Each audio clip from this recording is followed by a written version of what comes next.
ejemplo, yo he oído a argentinos que nos están reprochando precisamente eso de usar automotriz como si fuera masculino, como si dijéramos institutriz, un hombre, ¿verdad?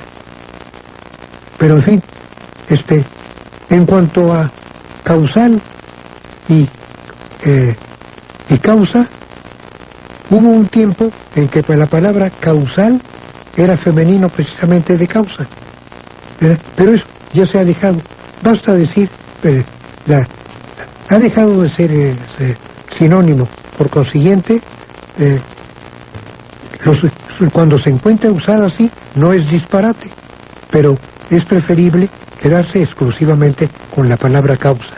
En el lenguaje jurídico se utiliza mucho la palabra causal, en el derecho familiar, causal de divorcio, etcétera. Está cayendo en desuso, también en el lenguaje, en el lenguaje jurídico. El señor Moisés Serrano, de la colonia Jardín Balbuena. Don Arrigo, ¿qué significa la palabra agnóstico? Bueno, agnóstico, agnóstica, es un adjetivo que se aplica a la persona que piensa que la mente humana es incapaz de concebir todo lo divino, todo lo que trasciende. Desde luego, esto se aplica en filosofía, ¿verdad? Por consiguiente, agnóstico es aquel que piensa que todo lo que tiene que ver con la divinidad, con lo que está relacionado con la cuestión de la divinidad, como por ejemplo la trascendencia del hombre mismo o algo así, está fuera de la capacidad de raciocinio del hombre. Por consiguiente, una persona que era agnóstica y que yo recuerdo siempre con mucho cariño es Ikara Mantaki.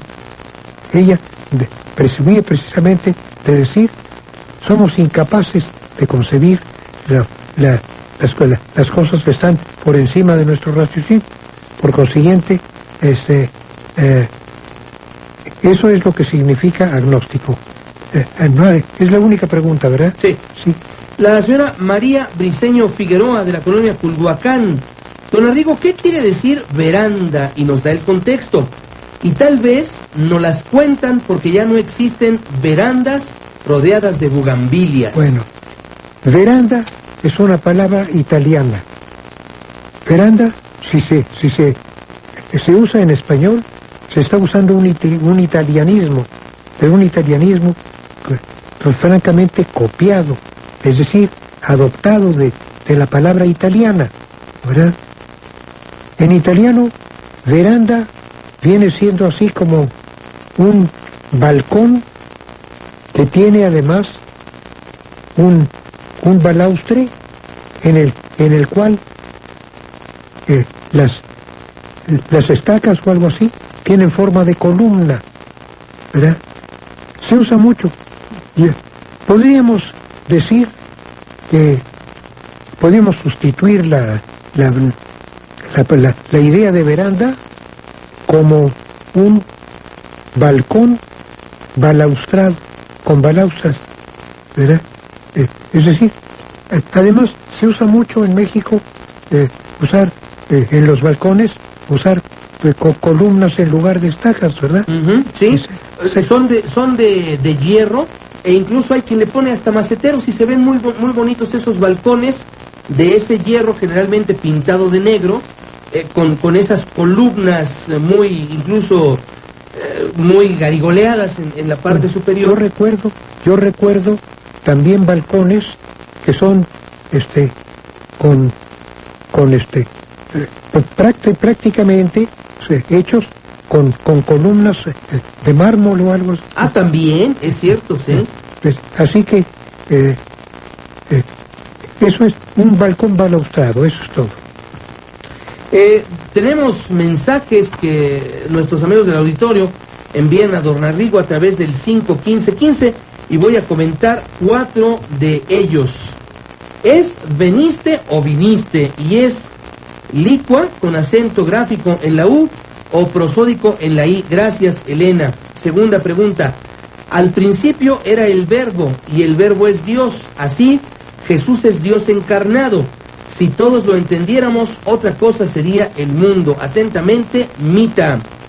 Querido maestro Arrigo Cohen, sabio y siempre, ¿podría explicarme cuál es el concepto de carpe diem? Gracias, Rocío Flores. Don Arrigo, ¿se dice nieva o neva? Gracias, Esperanza L.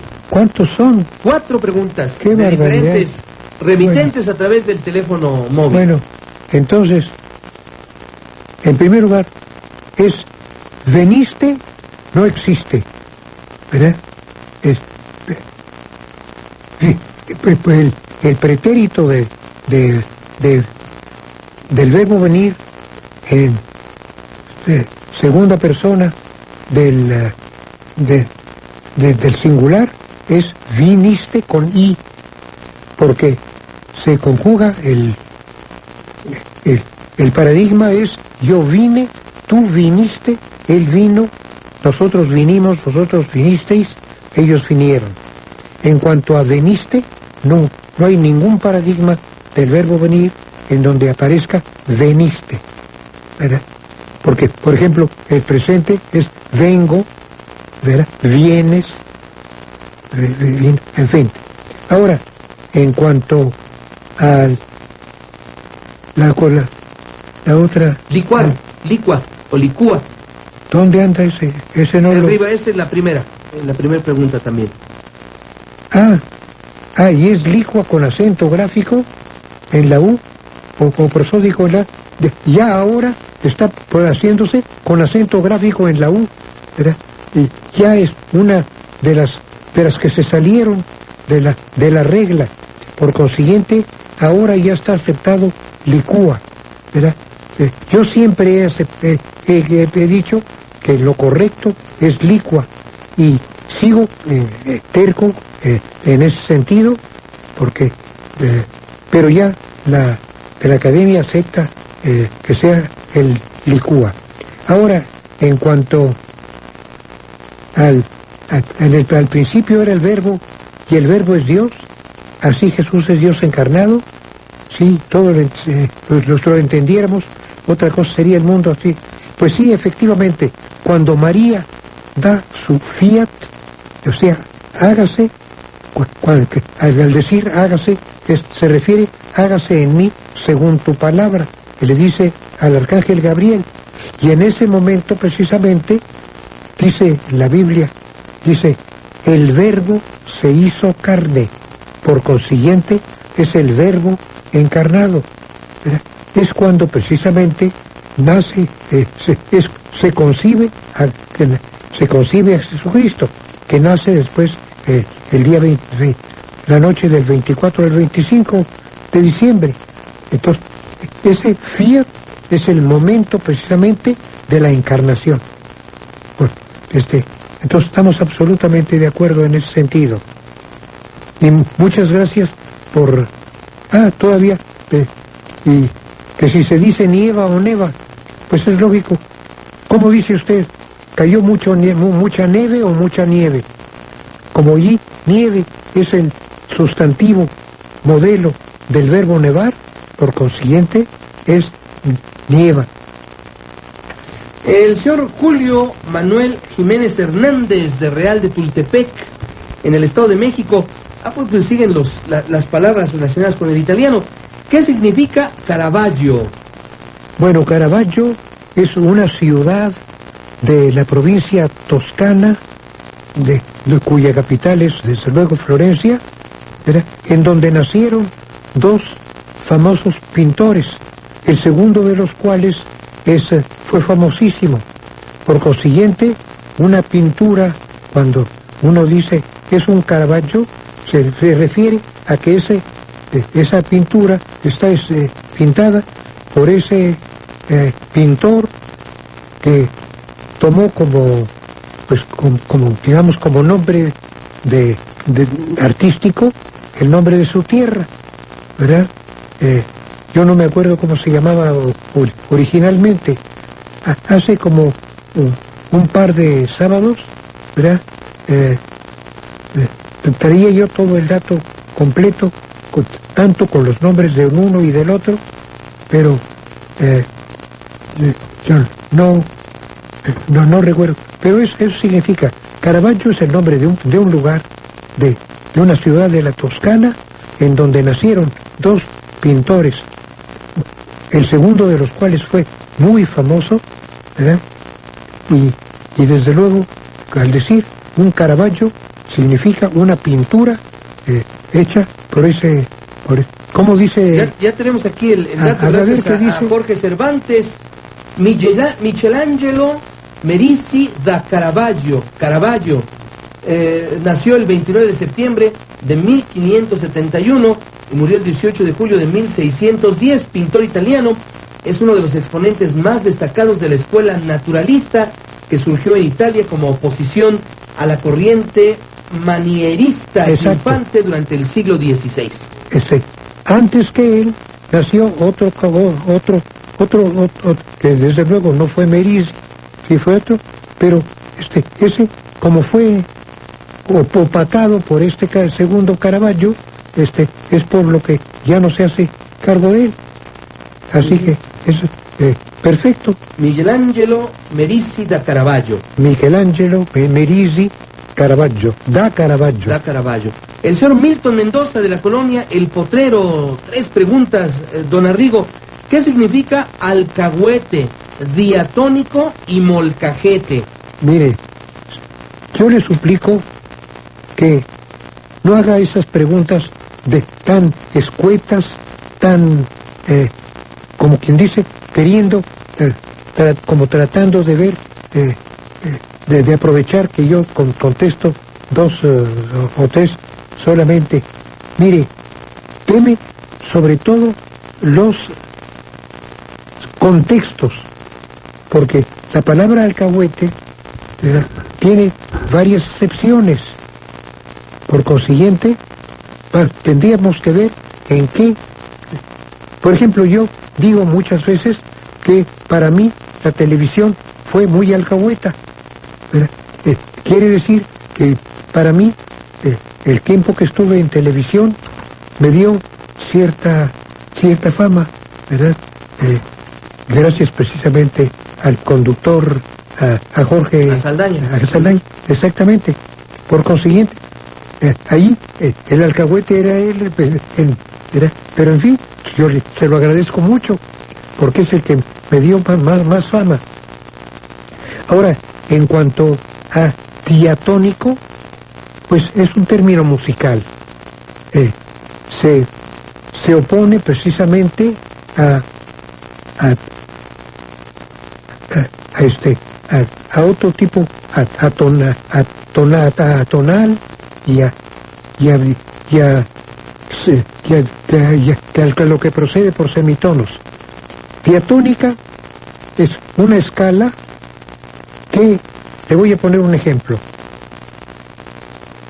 Si usted toca las puras teclas blancas del piano de do a do, tiene usted una escala diatónica en do mayor. Quiere decir que los intervalos de semitono están en tercera y en séptima. Por consiguiente, esa es la escala diatónica de do mayor. Por consiguiente, diatónica es una escala que procede por grados y esos grados a veces son semitonos, como es el caso de do mayor, ¿verdad? Y otras veces son tonos completos. Por consiguiente, una octava puede tocarse en un modo mayor o en un modo menor, pero si procede por grados es diatónica. De la otra manera resulta cromática, y ya si procede exclusivamente de semitonos en semitonos, entonces se llama acromática. Y respecto a molcajete, perdón, respecto a molcajete, ese es cajete, es un recipiente, cachit en náhuatl, ¿verdad? Que es en forma de almirez, de mortero, para hacer precisamente salsas, es decir, moli. Entonces, cajitl y moli es un, como quien dice, un cajete para hacer mole. Eso es el molcajete. Y generalmente son de piedra negra, y vaya que quedan ricas las salsas, sobre todo las salsas asadas. Son riquísimas. El señor Raimundo Rosas Munguía, de Viaducto Piedad. Don Arrigo, respecto a una llamada que tuvimos de alguna persona del auditorio que nos preguntaba por un diccionario de la ciencia médica. Don Arrigo, recomiendo el diccionario terminológico de ciencias médicas de Salvat Editores. Lo pueden conseguir en la librería El Ateneo, en el Centro Histórico. Pues le agradezco muchísimo esta orientación que usted nos da, ¿verdad? Debe ser bastante completo. Yo voy a procurar conseguirlo, ¿verdad? Gracias que me da. Le agradezco mucho al señor Raimundo Rosas, ¿verdad? Esta orientación que me da. El señor Jorge Cruz Díaz también participa con una recomendación. Recomiendo al radioescucha el diccionario de términos médicos d'Orland. Y por otro lado, Lubetón se refiere al hijo del masón. Por último, respeta, saluda y agradece a don Arrigo por ilustrarlo con el conocimiento. Por lo que respecta a la orientación que nos da para un diccionario de términos, le contesto lo mismo que a mi corresponsal anterior, ¿verdad? Muchísimas gracias. En cuanto a que el Lubetón se refiere al hijo del masón, posiblemente usted sea masón y esté mejor enterado que yo, ¿verdad? Yo dije que era el masón principiante y que por consiguiente era un masón, como quien dice, todavía fresquecito. Pues sí, efectivamente, sí es el hijo del masón. Ahora, etimológicamente, sí,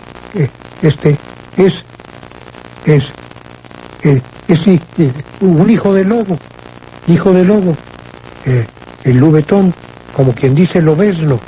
Ahora, lo que no estoy seguro es con qué V, si se escribe con V o con B grande, porque si fuera la etimología que yo doy, se escribe con B de burro, ¿verdad? Y aquí él la manda, el que tomó el telefonema lo oyó con V, ¿verdad? Y lo puso con V. Así que sí le suplicaría yo a don Jorge Cruz Díaz que nos haga el favor de decirnos con qué V, o sí, con qué V se escribe, con qué V, para en todo caso desdecirme de lo que yo supuse con la cosa de Lubetón, del obesno. Y por sus respetos y saludos, yo también le correspondo con mucho cariño y le doy las gracias. Verónica Mendoza nos llama de la colonia Lindavista. Don Arrigo, ¿por qué se utiliza la palabra clínica para referirse a un curso, por ejemplo, clínica de tenis o clínica de golf? Bueno, esas son cosas, así es el lenguaje deportivo. Por consiguiente, ahí no podemos meternos a decir qué cosa es porque etimológicamente clínica significa cama, es decir, relativo a la cama. En medicina, la clínica es el estudio de la medicina a la cabecera del enfermo. Es decir, allí el maestro lleva a los estudiantes de medicina a la cabecera de un enfermo y les dice: aquí tienen ustedes este caso, ¿verdad? Que se trata se tiene estos antecedentes y el estado actual es este, y muchas veces hasta los hace a que ellos ausculten, que hagan su propio interrogatorio, etcétera. Vaya, esa es una técnica de, pues digamos, de ¿Enseñanza? tanto de diagnóstico como de posible pronóstico. Por consiguiente, ahora, por extensión, el deporte está llamando, llamando clínica a una especie de lo que podríamos llamar un taller de lo mismo puede ser de fútbol como puede ser de cualquier otro deporte. Porque al igual que en el caso de la medicina, un especialista, sobre todo algún deportista reconocido en tenis o en golf, reúne a jóvenes, sobre todo inexpertos, que apenas están iniciando, y les ofrece sus mejores conocimientos. Es por extensión. Y son breves, duran 1, 2, 3 días máximo. De acuerdo, pero ahí no tiene nada que ver la cama. No, al contrario, la cancha de tenis, la cancha de golf. La señorita Marina Chacón, de la colonia San Felipe de Jesús. Don Arrigo, ¿qué significa morfemo y cuáles son sus derivados y qué son los enunciados y sus tipos? Bueno, morfemo, no conozco la palabra, ¿verdad? No, la que más... Hay dos palabras que me puede sugerir la palabra morfemo. Algo sobre Morfeo, ¿verdad? Que es, mitológicamente, es el dios del sueño, ¿verdad? Ahora, la que más se parecería sería morfema. La palabra morfema es una unidad de forma en lingüística. Por consiguiente, si usted me da el contexto, por eso siempre denme contexto, y entonces yo me oriento para... y luego dice, ¿y cuáles son sus derivados? Así que, si usted no me da un contexto, yo no sé si se refiere a una... Hay dos. Claro que etimológicamente la misma palabra que nos da el dios del sueño es por aquello de que en el sueño concebimos formas, ¿verdad? Y por eso se llama el dios del sueño Morfeo. Pero ahí la raíz es morfé, que significa forma, y por consiguiente todo lo que tiene que ver con forma, sea estilística, sea prosódica o sencillamente en cualquier grado de la lingüística puede haber una forma. Así que le suplico a todos mis consultantes que me manden contexto. Casi estoy decidido a negarme a contestar el significado de una palabra cuando no me manden el contexto. Y en cuanto había otro cuestionamiento. A los cuáles, ¿qué son los enunciados y sus tipos? Bueno, un enunciado es todo lo que se enuncia, es decir, todo lo que se profiere. Un enunciado es, por ejemplo, la casa de mi tía. Es un enunciado, ¿verdad? Decir, por ejemplo, las papas quedaron bien fritas, es también un enunciado. Un enunciado es cualquier cosa que se enuncia, que se dice, ¿verdad? Que lo mismo puede ser una oración, lo mismo puede ser algo que indique solamente un sujeto o algo que sea exclusivamente un atributo, un atributo. Por ejemplo, salió ileso. Eso es un enunciado, pero por sí mismo el enunciado no está completo en sí, ¿verdad? El enunciado perfecto es el que tiene sujeto y atributo. Pues muchísimas gracias a don Arrigo por platicar con el auditorio de Monitor en Redención de Significados. Pues yo agradezco a Monitor la oportunidad que me da de dirigirme a mi amable auditorio, al cual te invito que le deseemos una feliz transición de semana. Gracias a don Arrigo en Redención de Significados. Son las 9 de la mañana con 29 minutos. Antes de irnos a la mesa automotriz, fíjese usted que pues continúan incontenibles los atentados en Irak. Más de 18 personas muertas por un triple atentado, y hay también un número muy importante de heridos, y esto acaba de ocurrir allá en Bagdad, en la capital de Irak. Vamos a la mesa automotriz de Monitor. Siga usted con nosotros.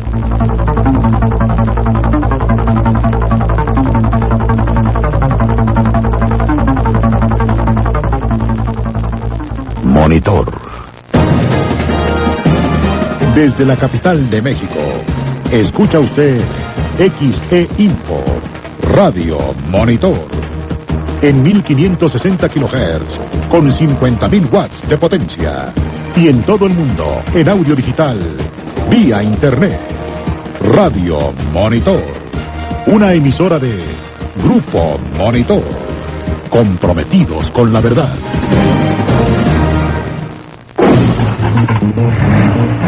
Monitor presenta Mesa Automotriz Monitor, el mejor programa del mundo del automovilismo. Conduce Arturo Rivera.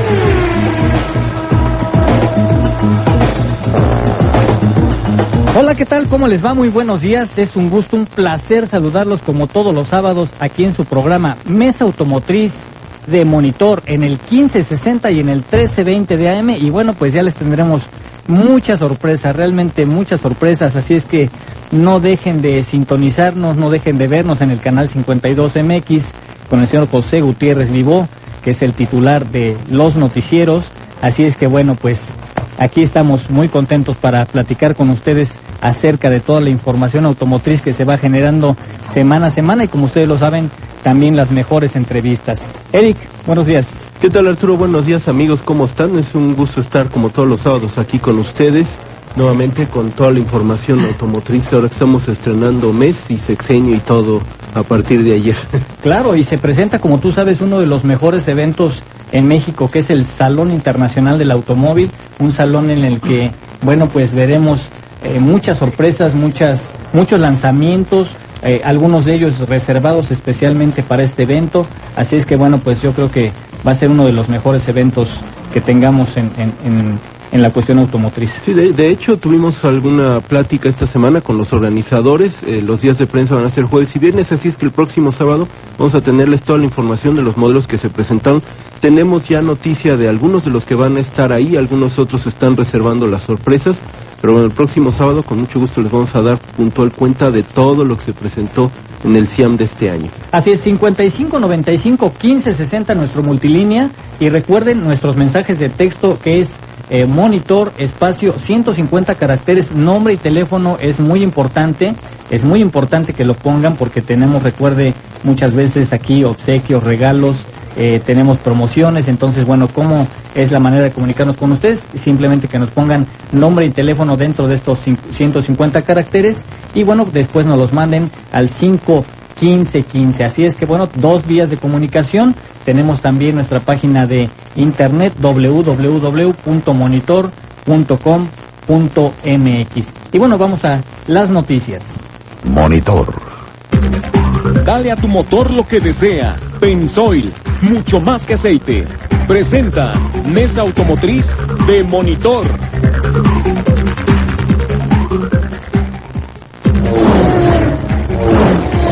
Dale a tu motor con alto kilometraje lo que desea. Pensoil alto kilometraje, para vehículos con más de 100.000 kilómetros, con moléculas de efectividad continua que protegen el motor. Pensoil alto kilometraje, mucho más que aceite.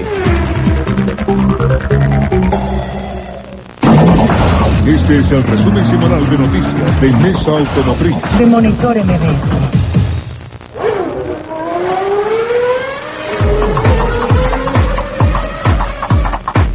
Bueno, recuerden que lo más importante de un motor, obviamente, es el aceite. Y el aceite bueno, pues forma una capa protectora dentro de del motor, de todos los componentes de metal. Esto hace que se lubrique, que no tenga un calentamiento excesivo y que pueda funcionar en óptimas condiciones. Así es que bueno, pues uno de los mejores aceites, como ustedes lo saben, es Pensoil 20W50, un aceite para autos de más de 100,000 kilómetros, pero bueno, pues tiene una gama también muy importante de productos que le pueden funcionar en todos los aspectos, en todos los motores, incluso para lanchas, para camiones, para aviones. Realmente, bueno, pues una gama muy importante, muy extensa de lubricantes de los aceites Pensoil. Pero vámonos directamente a las noticias, Eric. Así es, amigos, esta semana la empresa Bugatti, que ustedes recordarán es filial del grupo Volkswagen y que fue la que lanzó con ciertos problemas para poderlo echar al mercado, pero finalmente es una realidad, el Bugatti Veyron, que es, bueno, hasta la semana pasada era el auto más potente del mundo. La semana pasada les comentábamos que ya hay uno que lo superó un poquito en potencia por unos 6-8 caballos más o menos. Pero bueno, la empresa Bugatti está pensando ya en lo que será el reemplazo del Veyron. Este es un auto de producción limitada, van a ser nada más alrededor de 500 unidades máximo, seriadas por supuesto, y entonces están pensando ya de qué manera van a sustituirlo. El estudio que están haciendo para el sustituto del Veyron le tendrá luz verde, más o menos esperan a mediados del próximo año, y mientras tanto la producción del Veyron se va a incrementar de 50 unidades que se produjeron este año a 70 para el año 2007, así es que si usted quiere uno, no se le olvide, cuesta solamente $1.4 millones, aparte el suyo. El millonario Kip Kerkorian, a través de su empresa Tracinda, vendió esta semana 28 millones de acciones que tenía de General Motors. Esto es aproximadamente la mitad de las acciones que tenía antes de que se disgustara por el rompimiento de las pláticas con Nissan y Renault. Esta venta fue en alrededor de $402 millones y redujo su participación accionaria en General Motors al 4.95%. De acuerdo a analistas, el tener menos del 5% de las acciones ya no requiere informar al corporativo sus movimientos de venta y entonces podrá estar más libre para vendérselas a quien él quiera. Lo que es un hecho es que ya decidió, después de su enojo, que deja de ser accionista de General Motors. Para los amantes de las carreras, esta semana, mañana domingo de hecho, en el autódromo de aquí de la Ciudad de México se va a llevar a cabo el Desafío Corona, es la última etapa, pero previo a esta carrera se va a hacer una promoción dando algunas vueltas de demostración de lo que es la nueva fórmula SAE. Esta fórmula están participando algunas escuelas, lo que es Facultad de Ingenierías de la Ibero, de la Escuela Superior de Ingeniería Automotriz, de la Universidad Panamericana y la Universidad Autónoma del Estado de México. Y lo que están tratando es de darle un poco más de difusión a esta nueva fórmula SAE, tanto para que la gente la conozca, como en busca de patrocinadores que en un momento dado puedan darle un poco más de soporte y crecimiento. Sería importante porque es algo que se está desarrollando completamente en México por gente que está estudiando todavía y que bueno, eso va a ayudarlos a que se desarrollen mejor como ingenieros y tener gente más preparada para la industria automotriz. Y por último, esta semana se llevó a cabo los días de prensa del Auto Show de Los Ángeles. Se presentaron algunas novedades que van a llegar eventualmente a México, como el Audi TT Roadster, el Buick Enclave 2008, que es hermano de la GMC Acadia, que sí vamos a tener, de hecho va a ser una de las sorpresas que tendremos en el Salón Internacional de Automóvil. Cadillac hizo una versión larga del DTS, que es el grande de la familia, que ya no está disponible en México. El Chrysler Sebring convertible, que es el Cirrus convertible que tenemos en México, está listo ya para modelo 2008. Ferrari presentó el 599 GTB Fioriano, del que les platicamos porque hizo toda la ruta de América para junto con la fábrica de aceites y de llantas y todo, que lo estaban patrocinando. Ford presentó el Escape 2008, que tiene básicamente un rediseño estético sobre la misma plataforma, pero bueno, le da una apariencia refrescada, que es lo que le urge a ese modelo. GMC presentó el Yukon híbrido para el 2008. Nissan tuvo dos presentaciones, el Altima Coupé, que por primera vez se presenta en Coupé y que va a tomar la posición del deportivo, digamos lo que era el SER antes, también el Altima Sedan híbrido, y aparte el Nissan SER, que estará fabricándose en México y que tendremos aquí disponible también en los primeros meses del 2007. Volvo presentó el C30 y Volkswagen el nuevo Tiguan 2008. Esta es una camioneta tipo todoterreno, de tamaño compacto que está basada sobre la plataforma del Golf, que seguramente tendremos aquí en México y que será mucho más barata que la Touareg, que es un producto bastante caro. Esto es lo que esperan desde una muy buena difusión de ventas. Y algunos modelos que no vendrán para acá, por lo menos ahorita, el Aston Martin Vantage Roadster, el Kia Rondo, el Kia Manti, el Lamborghini Murciélago Roadster, el Saturn Vue del 2008 y el Saturn Aura Greenline, que es el híbrido. Y algunos conceptos que se presentaron también. Acura puso el Advanced Sedan ahí, que es un estudio muy interesante de nuevos diseños. El Ford Mustang by Giugiaro, que es una práctica que se hizo desde el Mustang original, en donde Giugiaro hizo su propia versión del Mustang, tomando como base las formas que hay hoy, un poco más estilizado, con un motor de doble supercargador de más de 500 caballos de fuerza, y que podría ser algo así como fue el Mustang Bertone del 64, y podría dar algunas guías de lo que será el rediseño del Mustang para un poco más adelante. Honda presentó el FCX, que ya lo conocemos, que es parte de lo que será la base del nuevo Accord para el año que entra, un concepto Steadbox, que es una especie de minivan grande, y un proyecto también de un auto deportivo que se llama Remix, el Hyundai Helion y el Mazda Nagari. Fueron todos los que se presentaron esta semana. Esta es la Mesa Automotriz.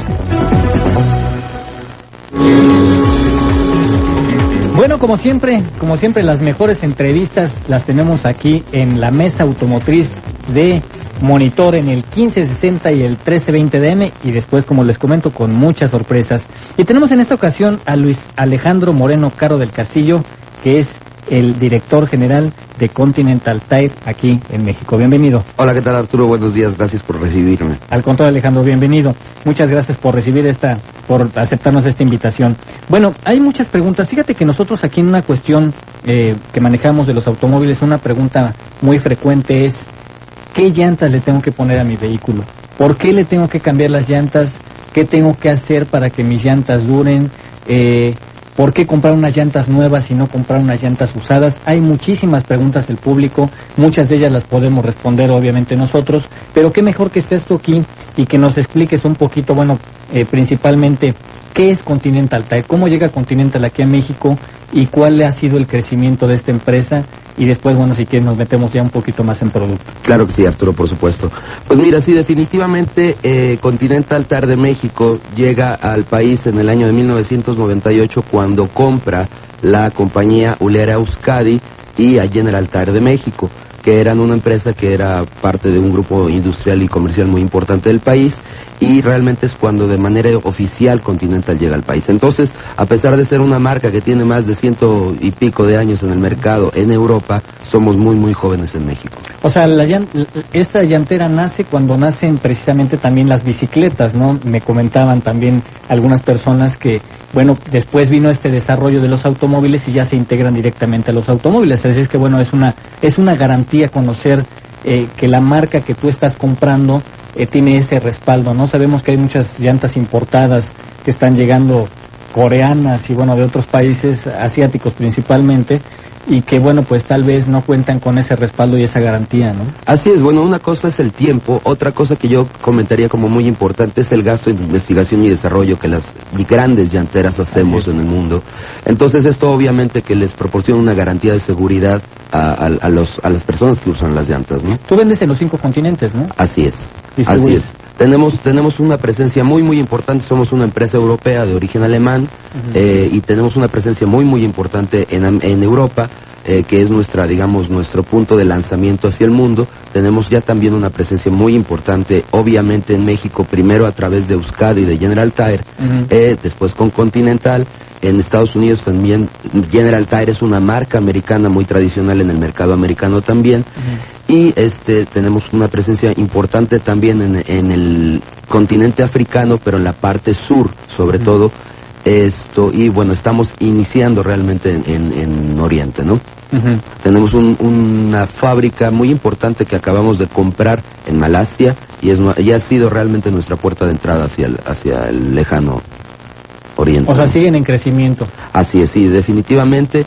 De hecho, yo te comentaría que, por ejemplo, este año estamos echando a andar una de las plantas más grandes del Grupo Continental en Brasil. El año que viene vamos a lanzar otra planta en Brasil también. Entonces sí, el grupo definitivamente va en crecimiento franco, y yo diría que ahorita con un especial énfasis en el continente americano, ¿no? ¿En México? En México nosotros contamos con una planta que de hecho hoy diría que es la segunda más importante en cuestión de capacidad en América Latina.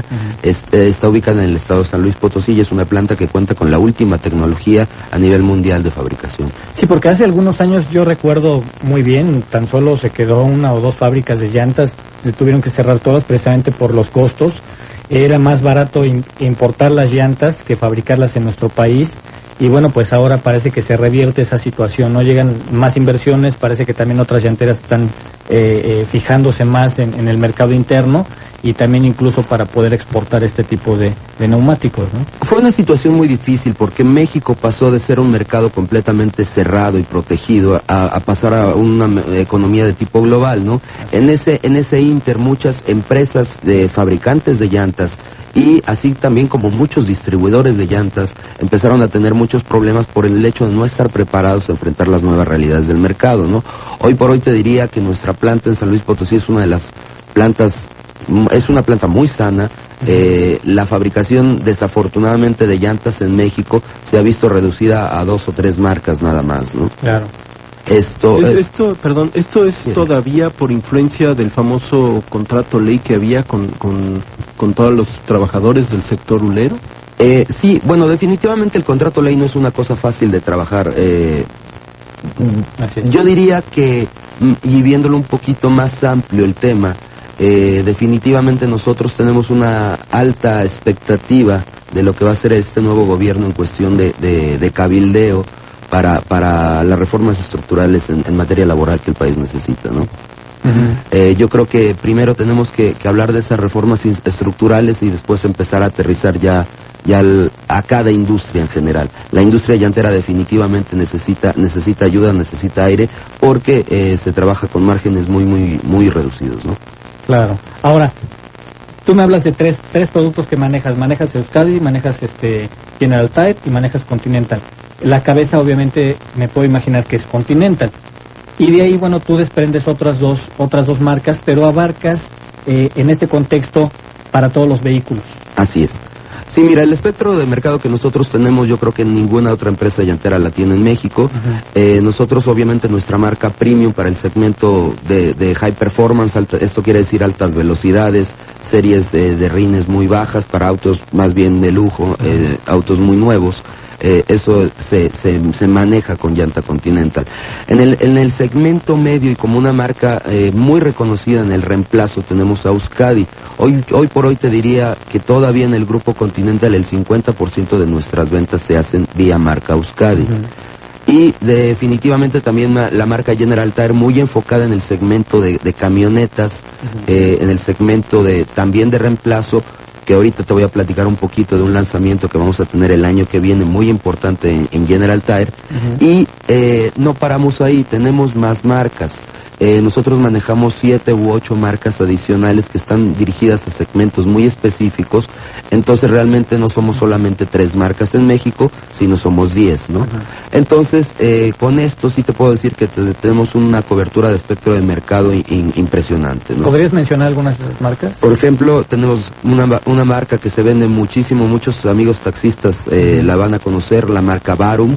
La marca Gislaved, la marca Viking, la marca Sportiva, que se comercializa a través de una cadena de tiendas departamentales muy importante en el país. Que son vendidas aquí en México. Así es. No tienen ningún problema de importación, ni mucho menos, tienen un respaldo. Sobre todo de garantía, porque hay muchas empresas, llantas que se traen de Fayuca y que pues no tienen garantía, ¿no? Y la gente las compra porque obviamente se las dan muy baratas y a la hora que pase algo, pues a la basura. Así es. No, definitivamente nosotros cualquier tipo de producto que comercializamos en el mercado cuenta con la garantía mundial y el respaldo de Continental, ¿no? Bueno, ahora en las garantías aquí en nuestro país comentábamos también con algunas personas, es algo muy difícil en la cuestión de llantas, porque pues aquí con tantos baches, hoyos, topes, coladeras abiertas, y de repente dices, bueno, pues es que se me reventó la llanta, no voy a reclamar, pero realmente no es que se te haya reventado una llanta, es que caíste en un tremendo bache que te partió la llanta y eso no te la puede soportar ninguna llanta, sea de la marca que sea.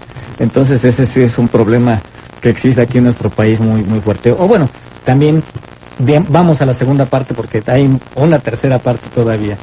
El mantenimiento de las llantas es algo muy importante que ahorita nos vas a platicar, porque aquí también siempre recomendamos la presión, la llanta adecuada para el tipo de vehículo. Pero algo que comentaba Eric muy importante y algo que estábamos platicando aquí fuera del aire es la importancia de que el público que consume este tipo de productos sepa que está comprando una llanta legalmente aquí en el país y no compre tampoco riesgos, que no compre llantas usadas que están llegando de los Estados Unidos principalmente y que definitivamente son riesgos y son riesgos muy importantes que van jugándose la vida en algún tipo de esta compra, ¿no? Entonces, yo quiero que nos platiques un poquito qué están ustedes haciendo también como asociación, como empresa, para ver de qué manera frenan un poquito esta situación. Claro, mira, y yo agradezco mucho que menciones el tema, porque es una constante preocupación del segmento en el que yo me manejo.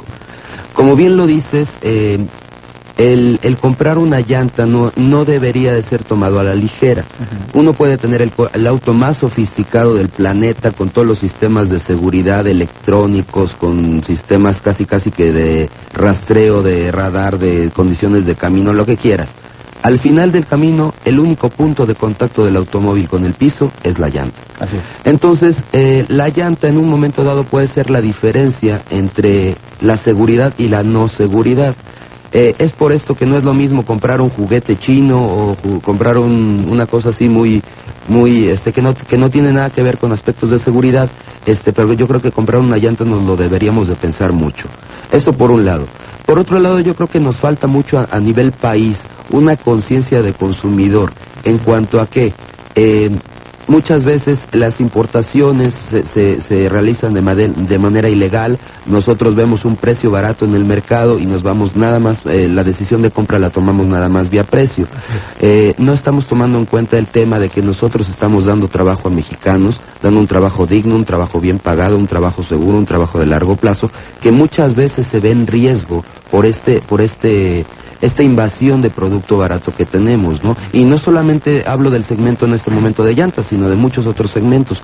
Yo creo que como consumidores deberíamos de ser bastante más conscientes de lo que estamos haciendo, ¿no? Exigentes, yo creo, ¿no? Así es.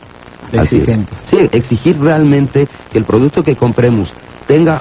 las marcas no existen para que se vea bonito un logotipo, ¿no? Las marcas yo creo que nos hablan a todos de un respaldo, de una organización, de una infraestructura, y obviamente es una infraestructura que nosotros tenemos que cuidar, ¿no? Claro. Entonces, es por eso que cuando uno compra un producto se debe de fijar mucho en la marca del producto que está comprando, porque esa marca no solamente es el logotipo que está en el empaque, ¿no? Esa marca habla de toda una tradición, de toda una infraestructura que debe de generar una confianza en el consumidor en el momento de su decisión de compra, ¿no? Claro, ahora, ¿tú qué recomiendas? Porque mira, la gente que nos está escuchando tiene muchas dudas y siempre nos pregunta, bueno, ¿yo qué marca voy y compro? Porque lo más sensato es decir, bueno, pues mi auto salió con cierta marca, pues tal vez voy y compro la misma, ¿no? Porque me siga funcionando igual. Pero muchas veces tú dices, bueno, yo quiero mejorar mi vehículo, no salió con llantas tan buenas, voy a comprar unas que estén de mejor calidad. ¿Quién me puede recomendar qué llantas compro? Claro. Mira, este es un tema importante también. La recomendación implícita del fabricante automotriz a la hora de ver las llantas que cada auto tiene montadas como equipo original, es importante, ¿no? Pero yo creo que también es importante, y lo más importante a la hora de tomar una decisión de compra es qué necesito yo del producto, ¿no? Si yo soy una persona que gusto de estar en la carretera en altas velocidades y todo esto, bueno, entonces voy a tener que comprar una llanta específicamente para eso. Si por el contrario soy una persona que tengo que salir a terracería, que tengo que estar la gran parte del camino fuera de la carretera, pues entonces voy a tener que comprar una llanta con un dibujo de piso más agresivo y todo esto, ¿no? Así es. Entonces yo creo que depende muchísimo del tema del uso que yo le doy a la llanta, ¿no? Sin embargo, yo sí recomendaría que por lo menos, y para no hacer comercial para mis marcas, compren marcas reconocidas en el mercado, ¿no? Una marca reconocida ya de por sí es una garantía, ¿no? Claro. Claro, yo sí te voy a pedir que me hagas un favorzote, que a ver si me puedes mandar en la semana una lista de precisamente los productos que tú tienes. Por supuesto. Y bueno, dependiendo obviamente cada llanta para cada vehículo, ¿no? Entonces para que cuando el público que nos hace favor de escuchar nos pregunte, nosotros podamos recomendar, como tú dices, tal vez a lo mejor no la marca, pero sí poder recomendar la medida, ¿no? La medida exacta, porque ¿cuántas veces nos ha sucedido que la gente dice, bueno, pues mi coche salió con RIN 13, pero le voy a poner un RIN 16, ¿no? Y le voy a cambiar las llantas y le voy a cambiar los rines, y luego nos hablan y nos dicen, oye, es que sabes que la suspensión ya no me funciona, los frenos no agarran, obviamente las llantas son más grandes, carga más peso el vehículo, no jala lo suficiente, obviamente el velocímetro está calculado para funcionar con RIN 13 y no con RIN 15 o RIN 16. Hay muchas cosas que no van de acuerdo al vehículo, ¿no? Entonces lo que siempre recomendamos aquí es que traten de manejar siempre la llanta acorde al tipo de vehículo, principalmente con el que salió de fábrica, no que precisamente que sea la misma marca, sino que sea el mismo modelo, que sea la misma medida, y eso, bueno, pues obviamente le va a dar un funcionamiento óptimo. Bueno, no nada más que sea la misma medida, si quieren cambiarle el rin, lo que es importante es que no se altere el diámetro de la rueda completa. Así o sea, es. Si le ponen un rin más grande, hay que reducir la cama de aire de la llanta para que quede del mismo diámetro completo. Eso es lo que sería importante. Y no abusar en el ancho, porque mucha gente piensa que una llanta ancha es más estable. Sí, tiene más apoyo lateral, pero entonces se reduce la presión por centímetro cuadrado de apoyo y entonces el agarre, sobre todo en piso mojado, va a ser menor. Entonces no es cierto que una llanta ancha sea de mejor agarre que una convencional. Sí, vemos que, bueno, pues muchos autos realmente son, como tú lo dices, no son autos para salir a carretera, son autos modificados y son autos que son prácticamente de exhibición, ¿no?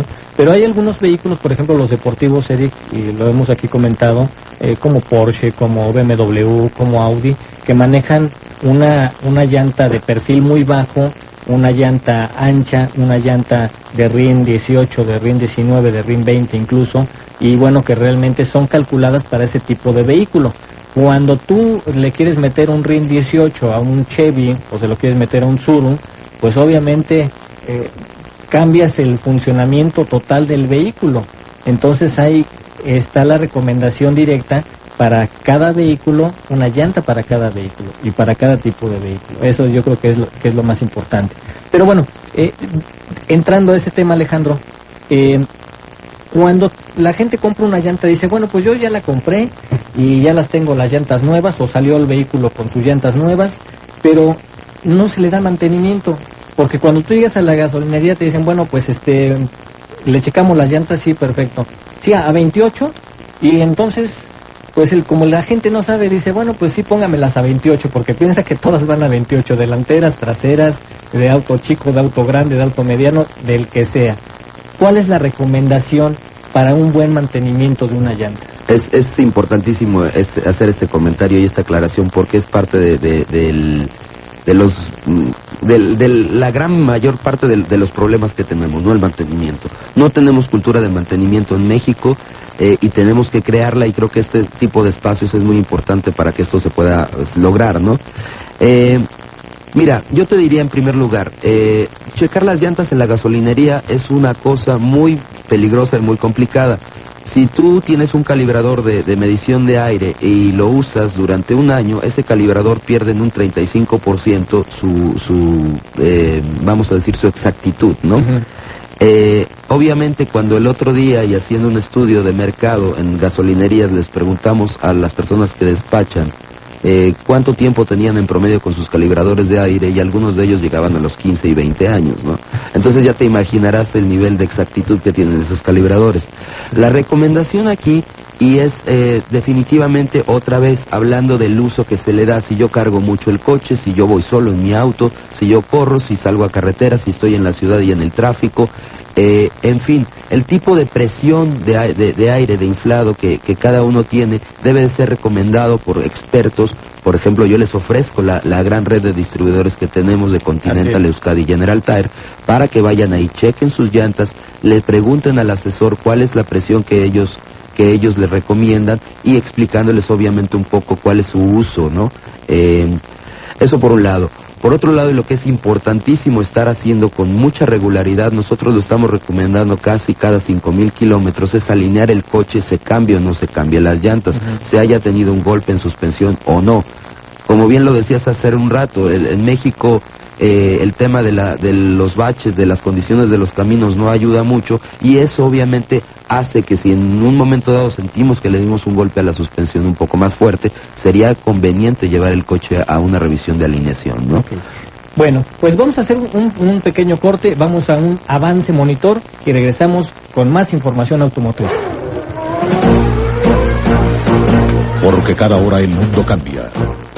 Cada hora le presentamos Avance Monitor, con todo para estar bien informado.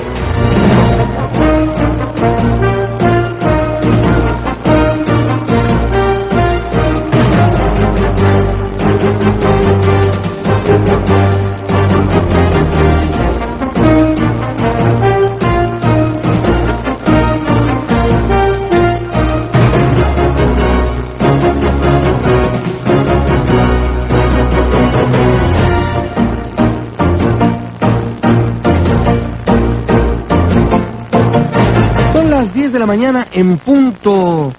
Esto es Avance Monitor con las actividades del presidente de México, Felipe Calderón. Se reporta Víctor Carreón. Adelante, Víctor.